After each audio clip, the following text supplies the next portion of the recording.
I'm not so sure whether, say, I touched base on the following point.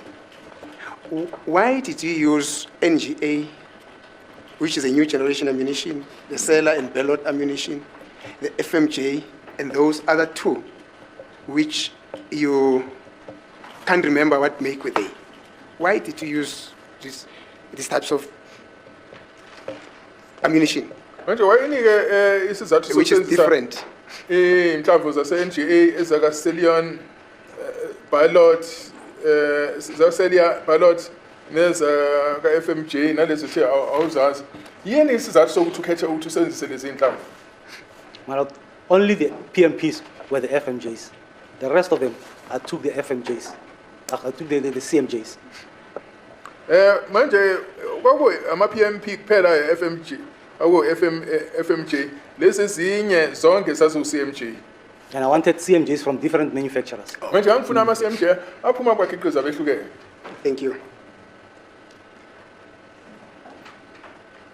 Now, you're saying at the working station there, you were not numbering them in a way that would specifically indicate that this is an NGA, and I am marking it test bullet number 5. This is another NGA, test bullet number 6, or 5A, 5 from end figure 1 or 5 from end figure 2. And then I'm going to the cellar bullet, cellar and ballot. I'm going to mark it test bullet number 7.1 and 7.2. That you did not mark, you just marked them at random, 1 to 8. That's correct, Malik. Thank you. Lesi inhlamvu uthi lana inhlamvu ya MGA izoba number sibanibani bese uyakuya ukuvela kwaselia and ballot bese uthi then izoba usibanibani noma FMJ izoba uvele nje wazimaka zonke za ama bullet nje amake kodwa engachazi ukuthi aphuma kumuphi umkhiqizo wathi yena. Thank you. Now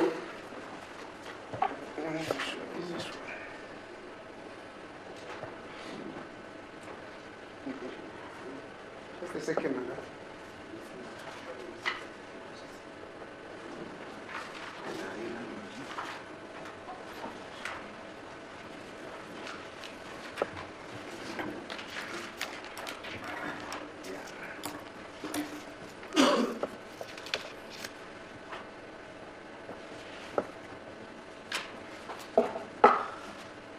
Now you are saying in your affidavit that the exhibits that you found, one of the exhibits that was found at the scene was so damaged that it could not assist in you trying to determine or trying to use it in order to do a match with the Manje uthe khona enye inhlamvu ayithola lapha endaweni yesigameko eyayilimele kangangoba ongakwazi ukuthi ungayisebenzisa eqhathaniseni with your test bullets. Uyiqhathanisa ke inhlamvu ezama test bullet. That's correct, Malik. It was damaged and it was unsuitable for microscopic comparison. Yebo yayilimele yayingakwazi ukuthi ingasebenziseka. Now I'm just trying to get to the paragraph where you're speaking about that bullet there.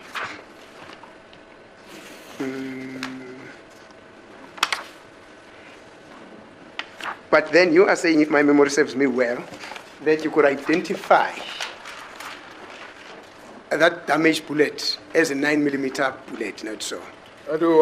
Possibly, we say possibly. 9mm, but yeah. Yeah, you are saying in 3.2 that it was a one-fired fragment, possibly of a 9mm caliber, which was marked 217267/14A1, not so? So I didn't get the question properly. I am saying he defines that other exhibit that was lifted from the scene in paragraph 3.2 of his affidavit, which is dated 20 July 2020, which is dated 4 May 2020, I think so, yes. Is it August? Yeah, 14 August 2020. And he describes that bullet in paragraph 3.2 of that same affidavit as one bullet fragment, possibly of a 9mm caliber, which was marked 217-267-14A1.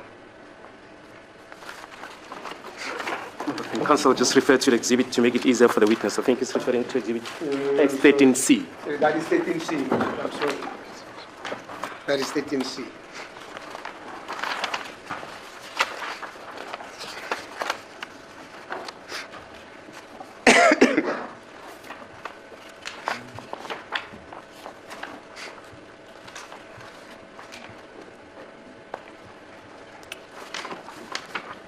That's on page 4 of 7. I have found the right exhibit, but can we get back to the question now that I have the Oh, okay, no, thank you. Don't worry, I'll do it. That's now exhibit 13C, ne? Paragraph 3.2, which is on page 4 of page 7. Do we have it, my lord? Oh, you have it. Thank you. Now you describe that other exhibit that was lifted from the scene in 3.2 of your affidavit as one fired bullet fragment, possibly of a 9mm caliber, which was marked 217267-14A1. Not so. Manje lapha u-3.2 lesisikhombisa sifakile lapha usini uthe lana inhlamvu usho ukuthi ucezu lenhlamvu ebonala sengathi ngaba u9mm emakwe ukuthi 217267-14A1. That's correct, my lord. Athi yebo kunjani? Thank you. Now you had agreed with me when we agreed about science being an art of consistency, precision, and accuracy, not so? Vumelene nawe ukuthi iscience ke into esebenza ngokunemba. That's correct. Yebo kunjani? Ayikhona ukunemba ukudubula phela. Accuracy and precision in Zulu ukunemba. Both of them. Oh, translate it to means, ukunemba. ukunemba. Yeah. Okay, now I still remember when we were youngsters, when we were shooting bait with items, we nemba. You see, but nonetheless, that it is. Ukunemba. Now, you are describing this as a fired bullet fragment, possibly of a 9mm caliber. Kusho ukuthi lana uchaza lokho Let's just confine ourselves there. lwenhlamvu ekubonakala mhlambi ukuthi mhlambe sengathi ngaba uhlobo lwe9mm. Now, this is not conclusive, not so, that it was indeed a 9mm caliber. Kusho ukuthi lokho akulethi isiqiniseko esigcwele ukuthi kungaba kuyi9mm kunjalo. That's correct, my lord. Yebo kunjalo. Thank you. And that is also found in your affidavit, Exhibit 13B. Exhibit 13B.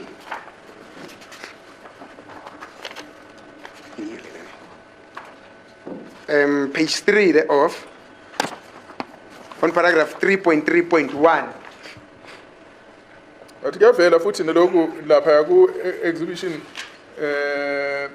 B ku la ngaphansi kwesihlo u3.3.1 where you describe that exhibit as a one-spent bullet fragment of an undetermined caliber, and you marked it 217267-14A1.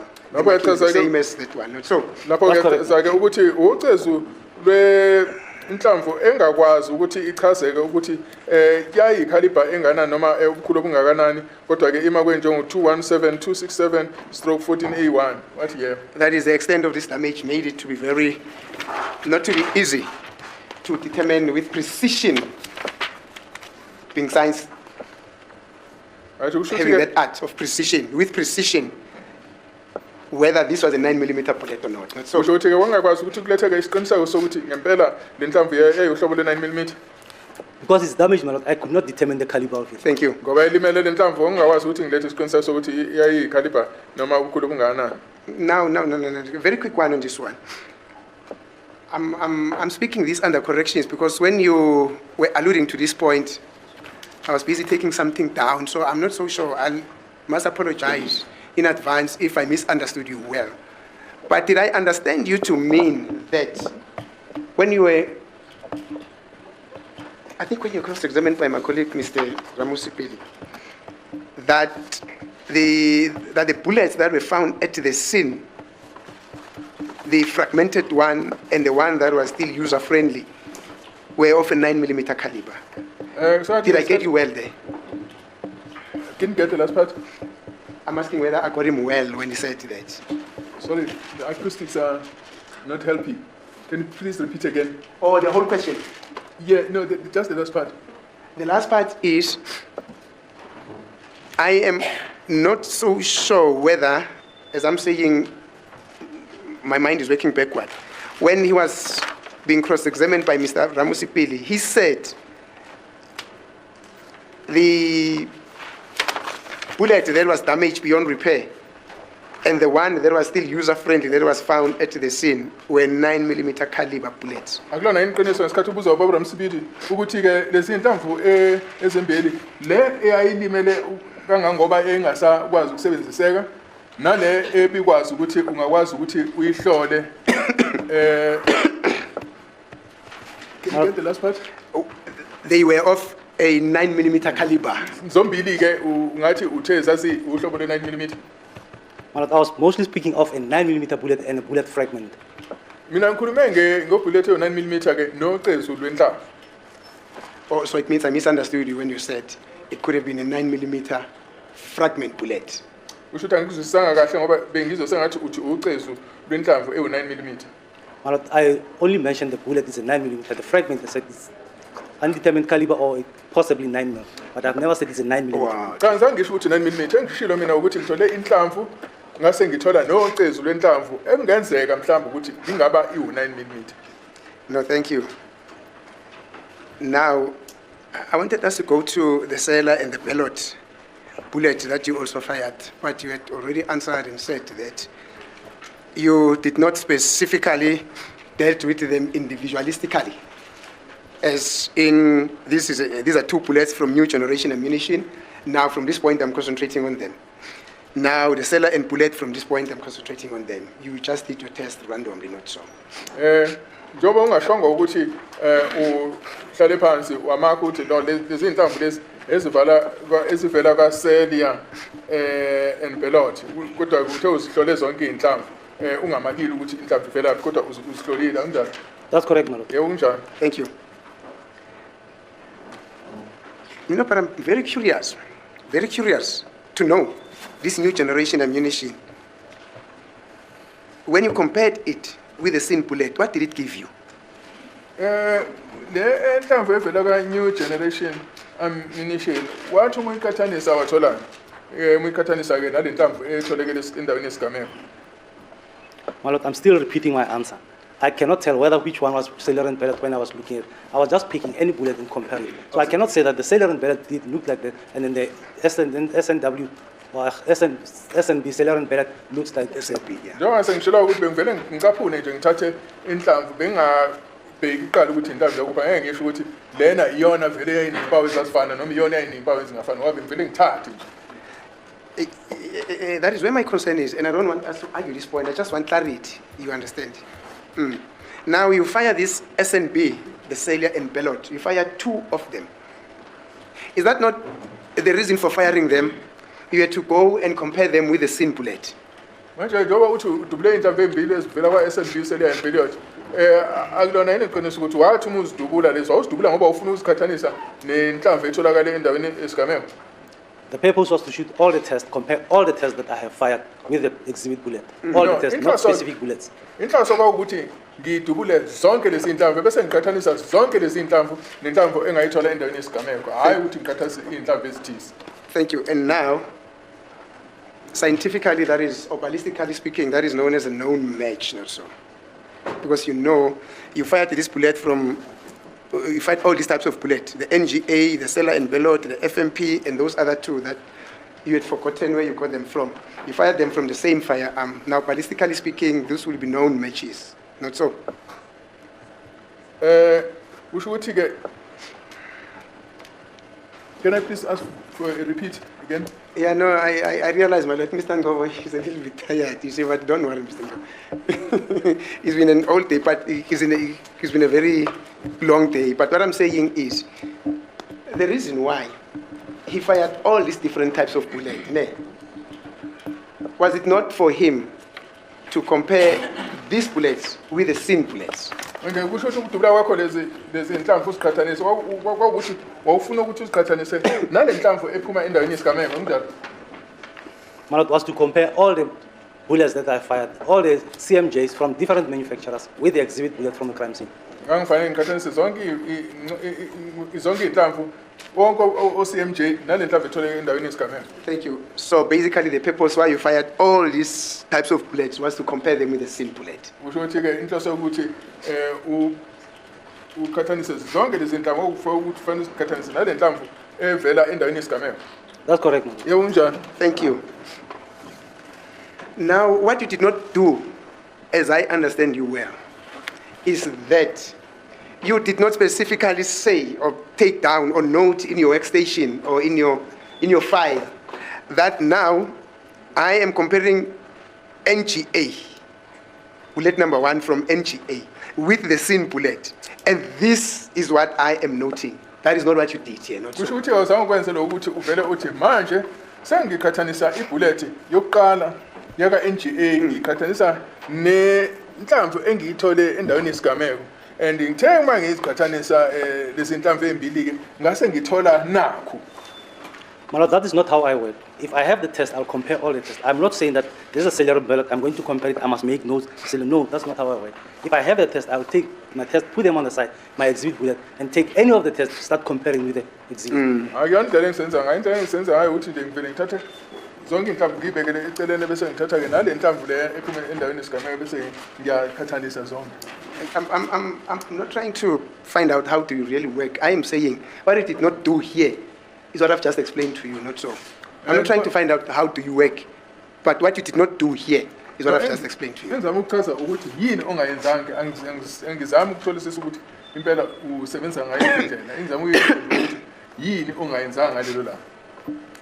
My Lord, that is not how I work. I'm still repeating. That is not how I work, where I'll keep on writing everything. The way I work, I'll take my test, compare them with my exhibit bullet. That I'm going to write each and everything. No, I don't do it. I'll only note my findings when I'm done with my comparison. Cha ngisebenza kanjalo ngiyaphinda uthi ngibhala ngibhala ukuthi manje sekwenzekani. Ngiyahlola mase ngiqedile bese ngiyabhala ukuthi naku engitholile. Thank you. That is the reason why I say that which I'm asking you now, you did not do here. Now, Mr. Mnisi, this witness is clear. He doesn't work like the way you say he didn't do this and that and that. So your question, according to him, doesn't arise that he did not, for instance, he did not inspect the MVG bullets and thereafter write that this is how they are aligned to the test bullet. He says he works holistically. He takes all the 8 bullets, right, sir? That's correct. Put them on the side. And then you don't choose that you take the CMJ, jacket B, what, and then it just works. So this exigency of saying that you didn't do, according to him, not me, doesn't arise because that's not how he goes about his work. Am I right? That's correct, my Lord. Because even yesterday we kicked this dead horse. Today we are kicking the same dead donkey. Mr. Ramsepi, I need to clarify that with the court, my Lord. Yesterday we kicked this dead horse. Today you are kicking this dead donkey. Because the other day it was the same even with Mr. Ngumezu. Yes. The same question. Excuse me, my Lord. I say all of you have asked the same question. No, mine is the very first time that I'm asking it, my Lord. Okay, fine. I try the best that I can not to repeat a question that has been asked by a colleague. But nonetheless, my Lord, I realize that is 1 minute to 3 o'clock. I think as per our initial request, I'm going to request an adjournment for tomorrow, my Lord. Okay, fine. Thank you, my Lord. Right, you are available, you said. I'm available, my Lord. And you're also available. Tomorrow, 10 o'clock. Okay, fine. 10 o'clock tomorrow.